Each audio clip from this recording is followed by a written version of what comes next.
하나님 우리 아버지, 우리를 살피시고 또한 도와주시옵소서. 주의 말씀이 우리에게 아멘으로 다가오도록 우리의 심령을 열어주시옵소서.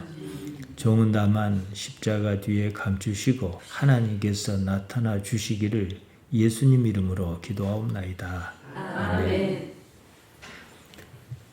삶은 궁극적으로 무엇을 바라서 살 것이냐 이 문제입니다. 우리가 세상을 성공적으로 살았다 싶은 사람은 뭘 합니까? 영웅호월이라 안 그럽니까? 그러면 그 영웅호월이 지금 살아있냐 이 말입니다. 그러니까 그들이 바랐던 것은 우리의 목표가 아니라는 거지요. 사도 바울은 우리 삶이 하마르티아의 상태라고 논지를 전개합니다. 아무도 하마르티아에서 벗어날 수 없다 그랬습니다. 이것이 전제입니다. 그리고 의와 믿음으로 연계합니다. 그 사이 연결고리가 있는데 은혜입니다. 우리 기독신앙은 몇 가지 중요한 단어만 제대로 이해하고 있으면 그냥 다 풀립니다. 우리가 성경을 읽어도 이해가 잘 가지 않는 것은 무엇 때문이냐? 핵심적인 단어를 제대로 이해하지 못한 데서 비롯합니다. 첫째가 하마르티아입니다. 흔히들 하마르티아를 죄라고 번역합니다. 이 때문에 인간이 죽음에 이르렀다 그럽니다. 이러면 관념적으로는 이해합니다. 그러나 현실적으로는 이해가 불가능합니다. 하마르티아는 죄라고 번역할 수 없는 말입니다. 제가 여러 차례 말씀드렸습니다. 인간이 처한 상태, 인생이 불행하지 않습니까? 이런 고통의 상태를 가리켜 하마르티아다 그런 겁니다.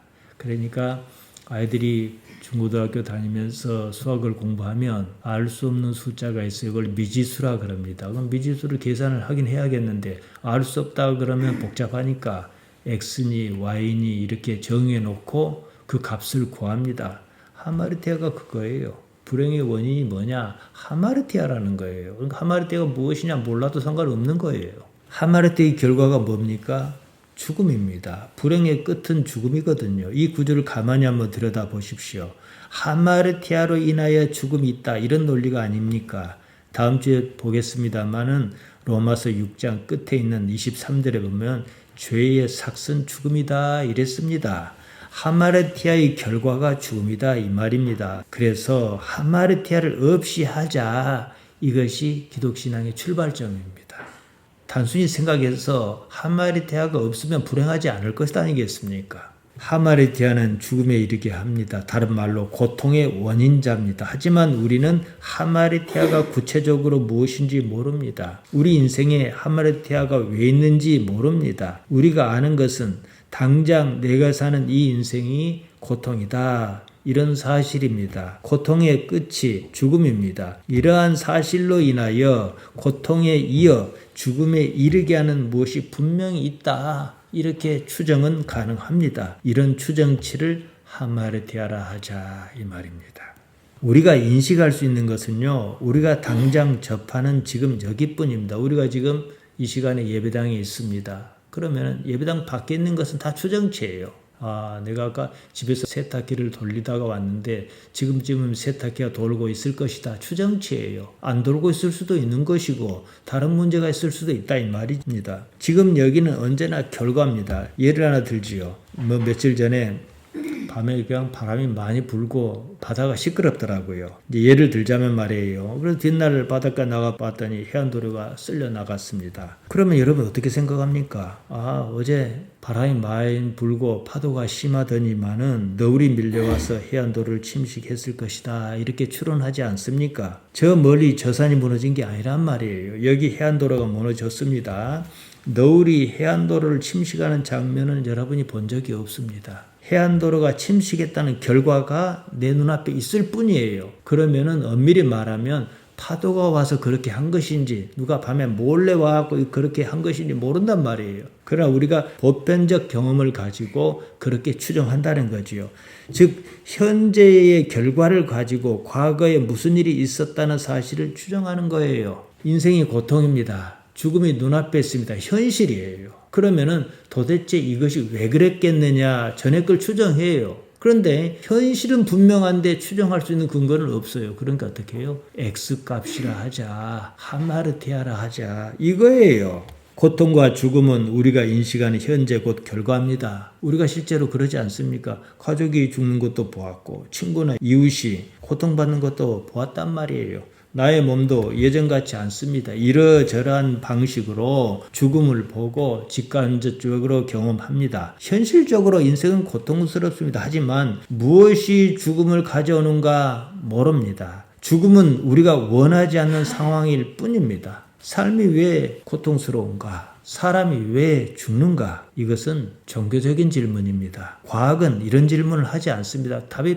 뻔해요. 종교는 어떻게든 답을 내놔야 해요. 사람은 왜 죽는가? 종교는 죽음 그 이상의 문제를 생각합니다. 모든 사람이 하마르티아에서 벗어날 수 없다 그랬습니다. 그래야 하지 않겠습니까? 왜냐? 죽음에서 벗어날 수 없고 고통스럽지 않은 사람이 하나도 없으니까요. 사실 타깃은 표적은 하마르티아가 아니에요. 죽음입니다.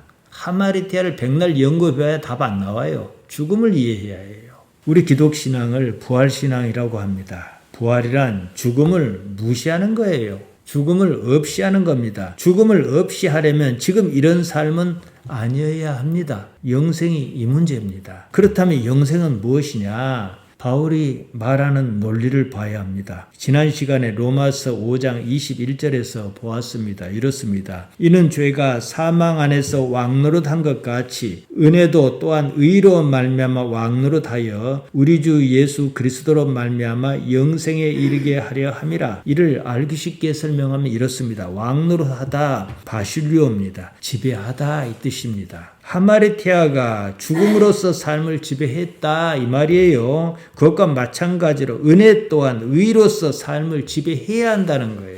은혜, 카리스입니다. 호의, 은총, 선물 이런 뜻입니다. 하나님께서 우리 인간에게 베푸시는 복리를 카리스라 그럽니다. 카리스는 인간에게 무조건 이긴 거예요. 하나님께서 생각하시는 복입니다. 은혜가 의로 말미암아 왕노릇한다. 원문은 헤 카리스 바실루세이 디아 디카이오시네스. 그 은혜가 의로 말미암아 지배한다 이겁니다. 하나님의 은혜는 하나님의 정의를 통하여 우리 삶에 주권적으로 나타난다 이 뜻이에요. 정의로 말미암아 이 디아란 말은 통하여 이런 뜻입니다. 정의를 통하여 은혜가 임한다 이랬습니다. 이 삶에서 하나님의 은혜를 경험하려면 하나님께서 주시는 복을 받으려면 하나님의 정의를 실현해야 한다 이 말입니다. 하나님의 정의가 무엇인가 지난 시간에 말씀드렸습니다. 한마디로 우리가 이 세상을 사는 방식입니다.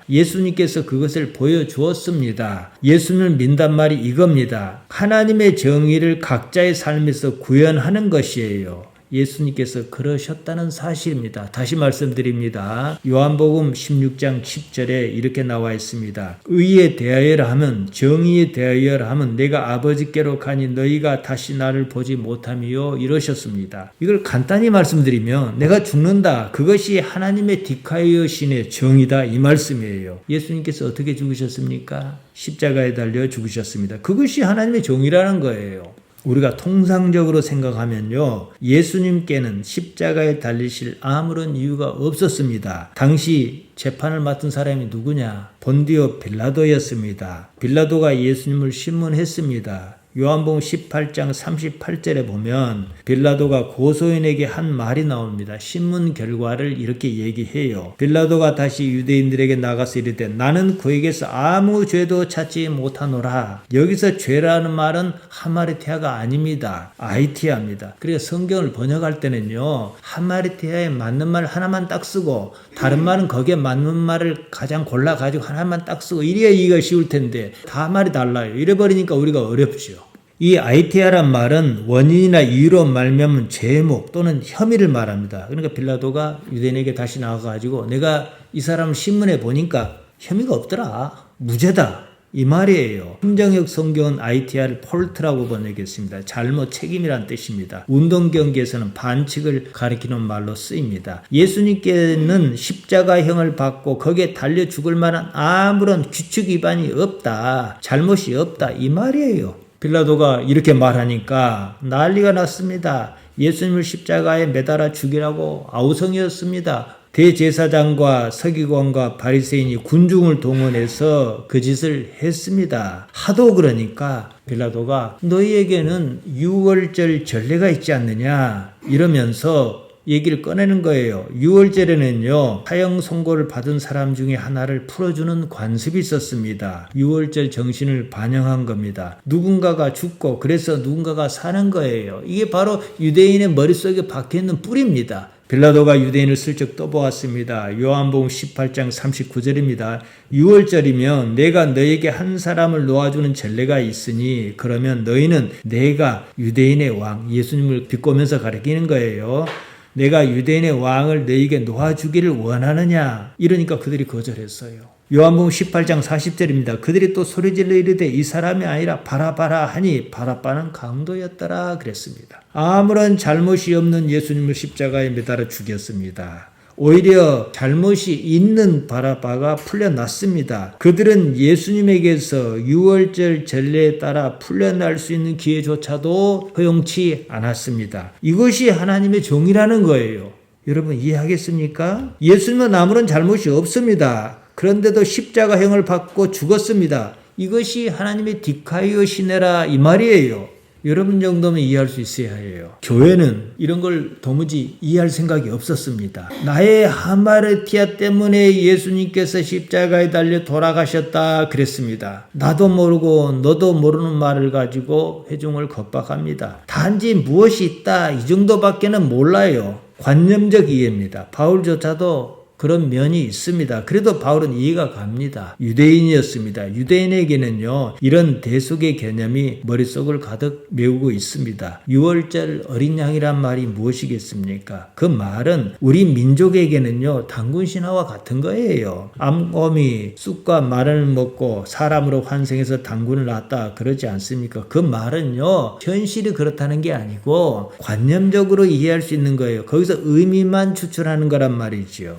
대속교리는요, 관념을 현실인 것으로 이해하려는 거예요. 억지입니다. 상징 이상의 의미는 없습니다. 상징은 아무리 그럴듯해도 실제가 아니에요. 남이 나 대신 밥을 먹어줄 수는 없는 거예요. 배는 내가 고프니까요. 이건 현실이에요. 거기에서 무슨 의미가 있을 뿐이에요. 의미는 그냥 의미일 뿐 실제는 아닙니다. 본디오 빌라도의 법정에서 일어난 일을 현실적으로 생각해야 합니다. 나사렛 예수님은 무죄였습니다. 재판장이 그렇게 판단했습니다. 그래서 이 사람은 무죄다라고 판결을 내릴 판이에요. 대제사장과 서기관과 바리새인이 예수님을 십자가에 매달아 죽이라고 압력을 넣었습니다. 힘으로 밀어붙였습니다. 그래서 예수님께서 십자가에 달리셨고 죽으셨습니다. 이것이 하나님의 정의라는 거예요. 이것을 이해하지 못하면 기독신앙은 하나만하예요. 능력도 없습니다. 한 발짝도 그 깊이에 도달하지 못합니다. 예수님의 관심은 오직 하나님 아버지였습니다. 아버지께서 그 길을 원하셨습니다. 이해하고 말 것이 없었습니다. 그 삶을 받아들이셨습니다. 아버지 때문이었습니다. 이것이 우리 기독신앙의 핵심입니다. 내가 사는 이 세상을 아버지께서 바실리오 다스리신다는 인식에서 비롯한 판단이었습니다. 바로 이것이 하나님의 정의라는 거예요. 자, 보십시다. 우리가 믿는다는 말을 잘 쓰지 않습니까? 하나님을 믿으면, 하나님을 신뢰하면 이것이 가능합니다. 믿음은 헬라말로 피스티스, 히브리말로 에무나인데요. 이 문제입니다. 하박국 2장 4절이 이렇게 나옵니다. 의인은 그 믿음으로 말미암아 살리라 그랬습니다. 외차디크 베에무나또 이히에 의인 차디크입니다. 믿음 에무나입니다. 헬라말로 피스테스예요. 신뢰를 말합니다. 신앙이란 뜻입니다. 신앙은 기본적으로 하나님을 어떻게 신뢰하느냐 이 문제예요. 그래서 맺어진 관계입니다.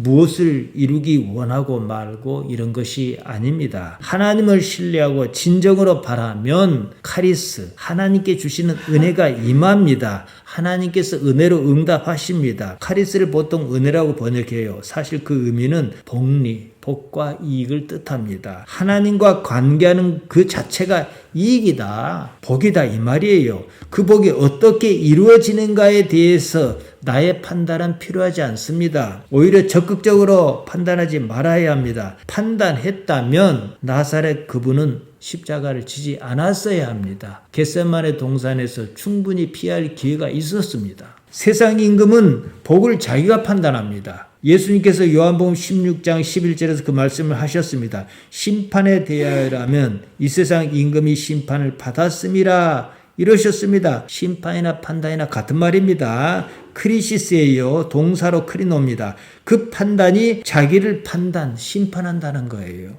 하나님의 정의를 이해했다면 이 말씀은 그냥 이해할 수 있습니다. 이 세상 임금은요, 굳이 심판하지 않아도 이미 심판을 받은 것이다 이 뜻입니다. 자기 능력을 믿으며 세상을 산 사람은 그 자체가 이미 심판의 수순에 들어선 것이다 이런 의미입니다. 가만히 생각해보면 그냥 알 수 있는 사실이 아닙니까? 예수님께서는 죄에 대하여 말씀하셨습니다. 요한복음 16장 9절입니다. 죄에 대하여라면 저희가 나를 믿지 아니함이요. 페리 하마르티아스. 하마르티아가 무엇인고 하면 당신을 믿지 않는 것이 하마르티아다 이러셨습니다. 이 말은 예수님을 믿는 것이, 즉 예수님의 생각을 따르는 것이 하마르티아를 없이 하는 방법이다. 이런 뜻으로 하신 말씀입니다. 자연인으로서 예수님께서 세상을 어떻게 사셨느냐는 겁니다. 앞서 말씀드렸습니다. 예수님께는 하나님과 관계가 당신께서 이 세상을 사는 궁극적인 가치였습니다. 그 때문에 예수님께서는 십자가의 죽음이 곧 하나님의 정의다 이렇게 이해하셨던 거예요. 오늘날 기독신앙을 가졌다는 사람이 이 문제를 얼마나 어떻게 이해하는지 참으로 의심스럽습니다. 예수님께서 영생을 말씀하셨습니다.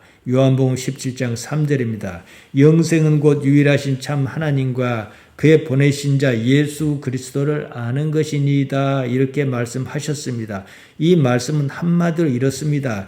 영생은 그들이 하나님을 아는 것이다. 하나님을 안다, 기노스코, 이것이 영생이란 말씀입니다. 영생은 죽은 이후에 천국에 가고 말고 하는 그런 문제가 아닙니다. 하나님을 어떻게 아느냐는 겁니다. 이 안다는 말 기노스코에 대해서는 제가 잊어먹을 만하면 또 말씀드리고 그럽니다. 히브리 말로 야다입니다. 지식으로서 아는 것을 말하지 않습니다. 관계를 통해서 아는 겁니다. 마리아가 나는 사내를 알지 못하는데 어떻게 임신할 수 있습니까? 이렇게 천사에게 되물었습니다. 여기서 안다란 말 나와요. 그게 기노스코예요. 그러니까 보통 아는 게 아니지요. 삶을 매개로 하나님과 어떻게 관계를 맺고 그래서 하나님은 안다라고 말할 수 있는 거예요. 우리가 믿음의 사람, 그럼 아브라함과 이삭과 야곱을 이야기했지 않습니까?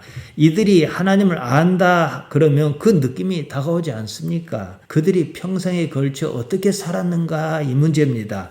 그런 바탕에서 하나님을 아는 것이 바로 영생이다. 이 얘기예요. 대개는요, 보통 사람 말이에요. 하나님께 별로 관심이 없습니다. 관심이 있다고 하면 오로지 이 삶입니다. 그 사람은 하나님을 어떻게 생각하느냐? 하나님은 단지 복을 주는 어떤 존재예요. 그 복은 이 삶을 위한 겁니다. 그 사람에게 하나님은 자신이 찾을 때 나타나 복을 주고 또 내가 필요하지 않을 때는 그냥 사라지고 이런 존재일 뿐이에요. 한마디로 이 삶을 위해서 그 사람에게는 하나님이 필요했던 겁니다. 그런 사람에게 영생이 무슨 의미가 있겠습니까? 자, 여기까지 제가 몇 가지 단어를 말씀드렸습니다. 죄, 하마르티아, 은혜, 카리스, 정의, 디카이어시네, 심판, 크리시스, 믿음, 피스티스, 그리고 하나님의 다스리심, 바실레이아, 영원한 삶, 아이오니오스 조에 말씀드렸습니다. 일단 여기까지는 이해해야 해요. 그래야 예수님을 믿는다고 말할 수 있습니다. 예수님과 삶을 바라보는 관점이 같아졌기 때문입니다. 이로써 오늘 본문 1절과 2절은 그냥 끝나버렸습니다. 죄가 은혜를 실감하게 하는 것은 사실입니다. 죄, 하마르티아는 삶의 현재 모습을 가리키는 것이다. 이렇게 말씀드렸습니다. 이런 삶에서 벗어나야 한다는 겁니다. 방법이 없었는데 생겼습니다. 은혜, 카리스입니다. 은혜는요, 내가 노력해서 받는 게 아니고 거저 받는 거예요. 하나님의 선물입니다. 내가 생각한 복이 아니라 하나님께서 생각하시는 복, 온전한 복입니다. 이 삶은 고통의 상태, 하마르티아의 상태입니다. 이 삶이 고통인 꼭 그만큼 그 은혜가 더 크게 다가옵니다. 그러니까 무슨 말을 하겠느냐는 거예요. 카리스를 은혜를 더하게 하려고 폴레오나세이 증가시키려고 많아지게 하려고 죄의 에피메노멘 머무르겠느냐 이 말이에요.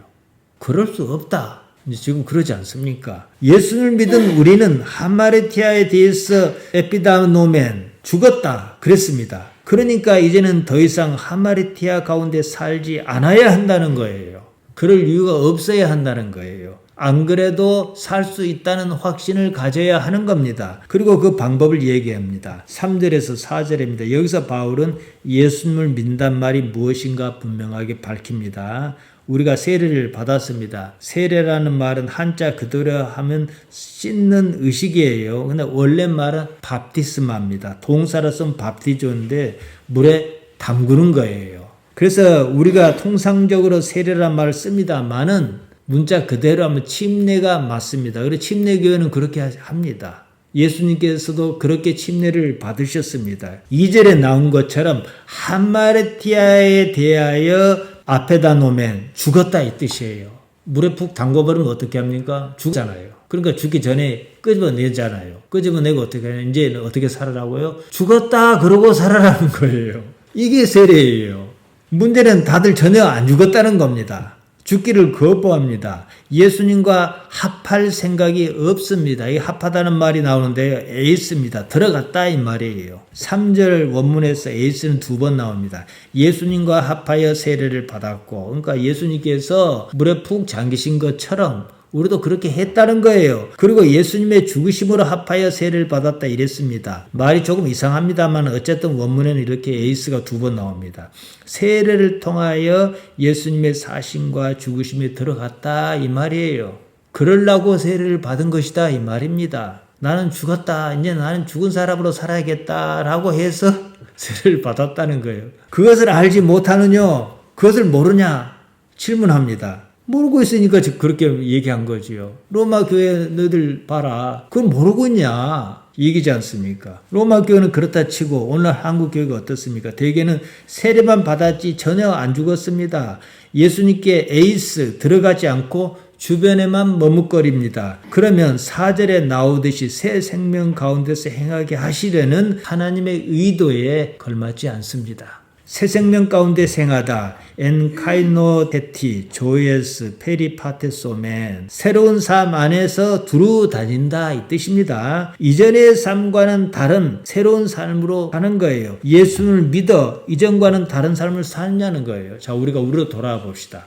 교회 다니면서 교회 활동 말고요. 우리 교회는 교회 활동이랄 게 없습니다. 예배도 어쨌든 교회 활동이니까요. 이런 것 말고 내가 예수님을 믿는다라는 말을 할 때 그 이전과 이후가 어떻게 다른가? 달라요. 어떻게 달라야 합니까? 이전에는 내 잘났다고 사는 거예요. 그러나 지금 어떻게 해요? 내가 잘나지 않아도 아무런 문제가 없다는 삶입니다.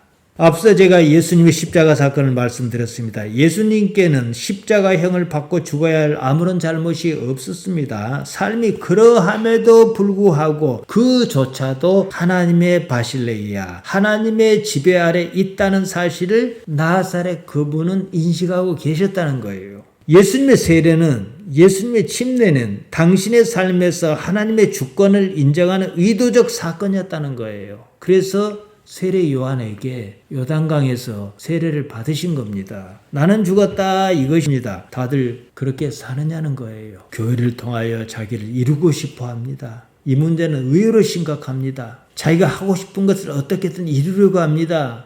그래서 기도합니다. 그건 기독신앙이 아니에요. 하나님과 관계를 가질 생각이 없습니다. 하나님은 그저 자신의 욕망을 이루기 위한 수단일 뿐이에요. 그러면은 모든 것이 다 이루어졌습니다. 하나님이 필요 없겠네요. 얼마나 무서운 일입니까? 그러면은 하나님께서 그 사람을 조금이라도 불쌍히 여기신다면 어찌해야 하겠습니까? 이루어야 할 일이 계속 앞에 있어야 해요. 계속 안 죽을 만하게 고통을 줘야 하는 거예요. 5절에서 11절까지입니다. 5절입니다. 만일 우리가 예수님의 죽으심과 같은 모양으로 호모이오마티, 판박이로 모양으로 판박입니다. 쉼피토이, 연합했으면 또한 아나스타세오스 에소메다, 부활하여 살 것이다. 이렇습니다. 6절입니다. 우리가 알거니와 기노스콘테스, 우리가 안다. 우리가 무엇을 한단 말입니까? 우리의 옛사람이 예수님과 함께 십자가에 못 박힌 것은 죄의 몸이 죽어 다시는 우리가 죄에게 종노릇하지 아니하려 함을 우리가 안다 이 말입니다. 이 말은 그러한 사실을 이미 기노스코 알고 있어야 한다 이 뜻입니다. 죄의 몸이 토소마테스 하마레티아스입니다. 우리 이 몸을 가리키는 용어가 두 가지가 있습니다. 소마, 대개 몸이라 번역하고요. 혼, 정신, 의지 이런 게 다 들어있습니다. 또 사르크스란 말을 쓸 때가 있어요. 이건 단지 신체입니다. 단지 껍데기예요. 소마는 삶을 포함한 겁니다. 구원은 소마의 문제입니다. 그래서 구원하다 소조가 어원이 같아요. 반면에 사르크스는 단순히 육체입니다. 살덩이에요. 하마레티아의 몸이라는 말은 삶이 하마르티아에 빠진 상태다 이 뜻입니다. 사르크스는 하마르티아고 무엇이고 관심이 없어요. 관계도 없습니다. 죽어라고 번역한 말 카타르게데입니다. 폐하다, 무효로하다 이런 뜻입니다. 지금 상황에서 죽어라고 번역하면 사람들이 어떻게 생각하겠습니까? 그냥 숨이 넘어가 죽는 걸 생각하지 않겠습니까? 그 말이 아니에요. 무효로 하는 겁니다. 없이 하는 거예요. 카타르게오는 죽어 없어지는 것을 뜻하는 게 아니라 있기는 있는데 없이 하는 거예요. 무시하는 거예요. 몸이 죽어 그럼 우리는 관념적으로는 이해를 해요. 그 하마르티아를 몸에서 없이 하라 이 말이에요. 하마르티아의 저른 삶을 없이 하면 무시하면 하마르티아에게 다시는 딜루에인 예속하지 않을 것이다. 지배를 받지 않을 것이다. 이 말입니다. 이 삶은 우리가 눈뜬 순간 하마르티 상태에 빠져 있습니다. 여기까지는 우리가 어떻게 해볼 도리가 없습니다. 하지만 하마르티아에 빠진 이 삶을 무시할 수는 있습니다. 그러면 하마르티아의 둘로스, 하마르티아의 노예로 살지 않을 것이다. 이 말을 하려는 겁니다. 어째서 그러냐? 우리의 옛사람 호 팔라이오스 헤몬 안드로포스 우리의 날과 몹쓸 사람이 십자가에 함께 못 박혀 버렸기 때문이다 이거예요. 함께 십자가에 못 박히다. 쉬스타우로입니다. 우리 번역 성경에는 예수와 함께 이렇게 나와 있는데 원문에는 예수란 말이 없습니다. 그냥 우리 옛사람이 함께 십자가에 못 박혔다 이렇게 나와 있습니다. 제가 구태여 이 말을 언급하는 이유가 있습니다. 예수님과 함께 이러면 관성적으로 관념적인 이해를 하려고 하기 때문입니다. 예수님께서 나를 대신해서 십자가에 죽으셨다 이러고 만다는 거예요. 원문에서 하는 말은 그런 뜻이 아닙니다. 쉬네스타우로데 이렇게 3인칭 직설법으로 쓰였습니다. 똑같이 십자가에 못 박혔다. 예수님은 예수님대로 십자가에 못 박혔고 나는 나대로 똑같이 십자가에 못 박혔다 이런 의미입니다. 물론 우리가 예수님처럼 물리적으로 십자가에 못 박히는 것은 아니에요. 하지만 삶의 내용이 똑같은 방식이어야 한다는 거예요. 좀 극단적으로 말씀드리면 당장이라도 나사렛 예수도 내가 십자가에 못 박아 죽게 했는데 너도 죽어라 그러면 예 죽겠습니다. 이런 정도여야 한다는 거예요. 이것이 바로 예수님을 믿는다는 얘기입니다. 십자가에 못 박히신 예수님은 아무것도 못합니다. 십자가에 달리신 예수를 믿는 나 역시 아무것도 못합니다. 이런 상태에서라야 하마르티아가 삶을 이러고 저러고 못한다는 거예요. 이것을 말하려는 겁니다. 지금 다들 어쩝니까? 교회를 등에 업고 활개칩니다. 예수님을 핑계로 자기가 하고 싶은 것을 하려고 합니다. 지금 우리 주변의 교회에서 십자가는 그냥 예수님만 지시라는 거예요. 십자가와 자기는 아무런 상관이 없다고 생각합니다. 상관이 없으면 예수님을 믿는 게 아닙니다. 죽는 것은 예수님이고 그 덕에 나는 잘 산다 이런 생각을 합니다. 허무맹랑한 요설입니다. 7절입니다. 나의 삶을 십자가에 못 박은 근거를 이야기합니다. 죽은 자 아포다논, 아포드네스코가 분사로 쓰였습니다. 죽을 자가 아닙니다. 죽은 자입니다. 죽어버린 상태입니다. 죽어버렸기 때문에 하마르티아가 뭐 백날 난리를 쳐도 아무런 문제가 없는 거예요. 영향을 받지 않습니다. 그래서 데디카이오타이 의롭다고 간주한다 이 말이에요. 죽었으므로 하마르티아에서 벗어났다. 바로 그 때문에 하나님께서 의롭다라고 여기신다는 거예요. 죽은 삶을 사느냐는 거예요. 나는 죽었다 그러면 사느냐 그러면 옳다 이렇게 인정을 받는다는 거예요. 내가 펄펄 살았으면 옳다 인정 안 해준다는 거예요. 그러면 네 잘난 대로 살아라. 하나님께 이러신다는 거죠. 8절은 그리스도와 함께 죽었느냐 이 말입니다. 그래야 산다는 겁니다. 다들 안 죽으려고 하지 않습니까? 기독신앙은요. 죽음으로써 사는 겁니다. 9절입니다. 그리스도께서 죽은 자 가운데서 살아나셨다 그랬습니다. 굳이 왜 이 말이 필요한가 싶습니다. 죽은 자 네크로스입니다. 시체를 뜻하는 말이에요. 시체 가운데 살아나셨다는 거예요.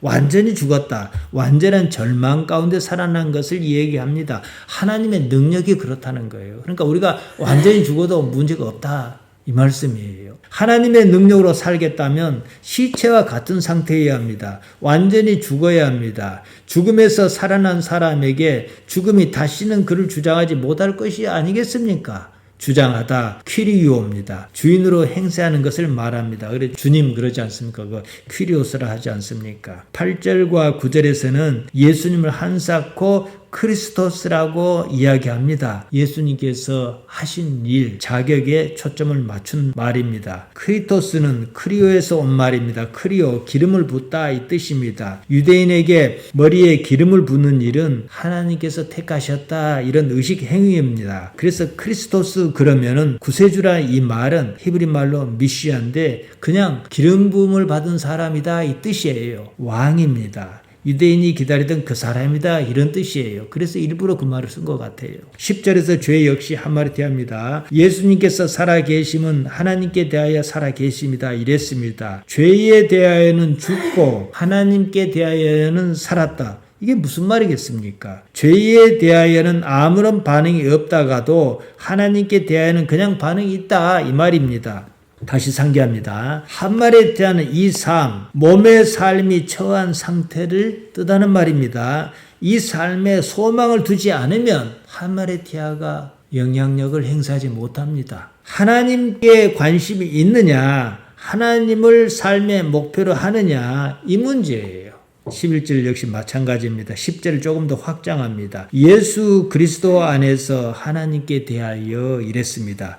예수 그리스도의 방법을 통하여 하나님께 대하여 이렇습니다.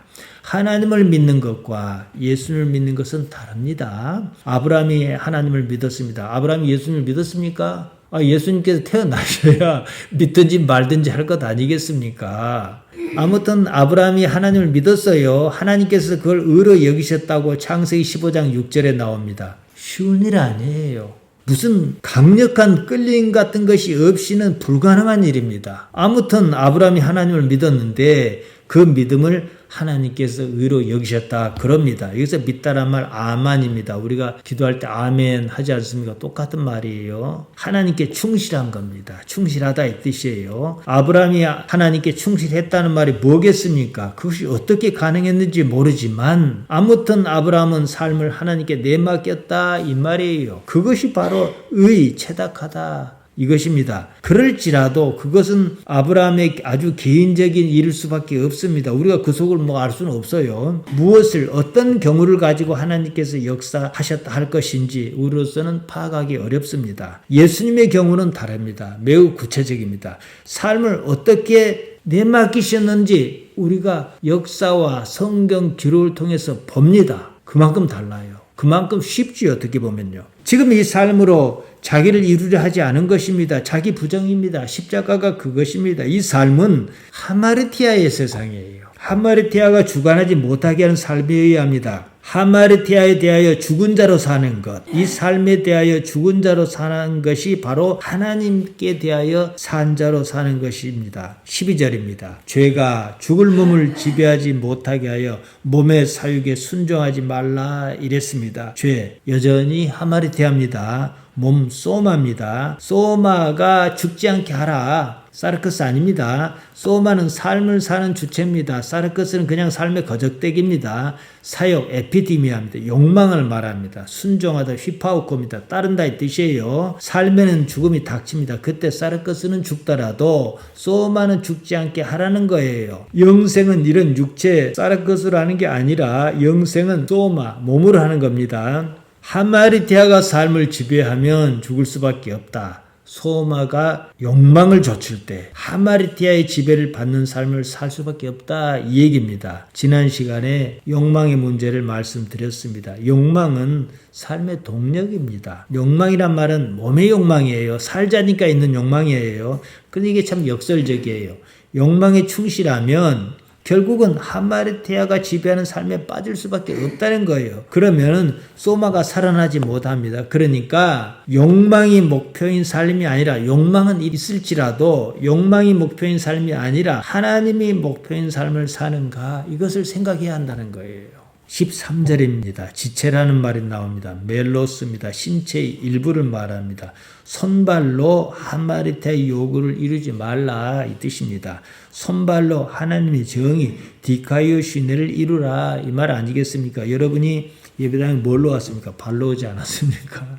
그러니까 거룩한 걸음을 떼는 것이고 거룩한 손놀림을 하라는 거지요. 의에 대하여는 충분히 말씀드렸습니다. 무엇이 하나님 정의라고요? 이 말이 나오면 무조건 요한복음 16장 10절을 기억하시면 돼요. 의에 대하여면 내가 아버지께로 가니 너희가 다시 나를 보지 못하며 내가 죽는다. 그것이 하나님의 정의다. 이겁니다.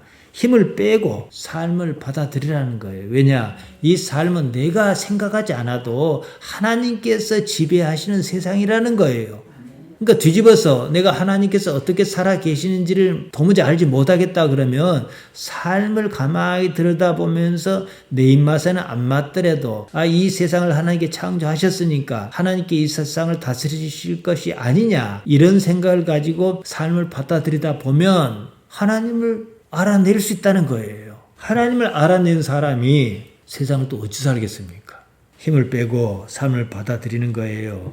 하나님께서 이 세상 만물을 창조하신 후에 여전히 다스리고 계신다는 그 이유 때문에 말이죠. 십자가가 있어요. 나사렛 그분이 십자가를 칠 건지 말 건지 고민했어요. 하나님께 기도했습니다. 응답이 없어요. 그러면 당신이 이해하기로 이건 받아들일 수밖에 없는 거예요. 그건 싫지만 말이에요. 자, 딱 이런 상황에 선택할 수 있는 유일한 순간이에요. 지금 이 자리를 뜨면 대제사장의 군병이 허탕칠 거란 말이에요. 나를 못 잡아가요. 근데 이 자리에 가만히 있으면 대제사장의 군병이 나를 잡아갈 거란 말이에요. 나는 잡혀가서 십자가에 달려 죽을 아무런 이유가 없어요. 무슨 죄를 저지른 게 없어요. 잘못을 저지른 게 없어요. 선택하는 순간이에요. 근데 내가 하나님을 알기로는 하나님께서 그 길을 벗어나는 것을 원하지 않는다는 사실을 압니다. 그럼 어떡할 거냐는 얘기예요. 이게 정의라는 거예요. 거기에 나사렛 예수라는 나는 없고 하나님만 있는 것이라는 거죠. 우리 삶이 십자가입니다. 우리가 흔히 말하잖아요. 자식 십자가, 남편 십자가, 십자가를 한두 개가 아니잖아요. 근데 왜 감당해요? 내가 의로운 사람에서 감당한 게 아니고요. 하나님 때문에요. 이게 정의라는 거예요. 근데 이걸 넘지 못하면 하나님을 실감하지 못합니다. 문제는요. 하나님께 어떻게 살아 계시는가를 실감하지 못한다는 거예요. 14절입니다. 세상을 심판하는 것은 이 법이라 나와 있는데 노모스 율법입니다. 하마리테아가 우리를 퀴리오 주관하면 사망에 이를 수밖에 없다는 거예요. 따라서 하마리테아 아래 있지 말고 은혜, 카리스 아래 있으라, 이 말입니다. 은혜 아래 있다는 말이 무엇이겠습니까? 하나님께서 나타나 주시기를 바라며 있으라, 이거지요. 하나님께서는 우리 인간을 당신의 형상을 따라 만드셨다고 합니다. 그 때문에 인간은 하나님을 알고 찾습니다. 내가 하나님을 찾는 것은 뭔지 모르지만 이 안에 하나님의 형상이 있어서 그런 거예요. 인간 안에 하나님을 바라는 무엇이 있다. 그 무엇을 뭘 할 것이냐. 저는 이것이 영이다, 이렇게 봅니다. 푸뉴마이. 왜냐? 요한복음 4장 24절에 보면 예수님께서 푸뉴마오 데오스, 하나님께서는 영이시다 그러셨지 않습니까? 우리가 절대적으로 하나님을 바라는 그 때문에 이 세상을 살면 잠자던 영이 깨어나는 거예요. 하나님을 사모하는 그것이 결국은 영원한 세상, 한 번도 가본 적이 없지만 그 하나님의 도성을 바란다는 거예요. 지금 여러분의 상태가 이런가 살피시기 바랍니다. 하나님을 사모하는 삶이 아니면요, 살아도 죽은 삶입니다. 산 삶을 살기 바랍니다. 기도하십시다. 하나님 우리 아버지, 우리를 이끌어 주시는 것에 감사드리나이다. 한날을 살더라도 그 사는 중에 하나님 아버지께서 어떻게 살아 계신가를 나의 영성이 지각할 수 있도록 도와주옵소서. 예수님 이름으로 기도하옵나이다. 아멘.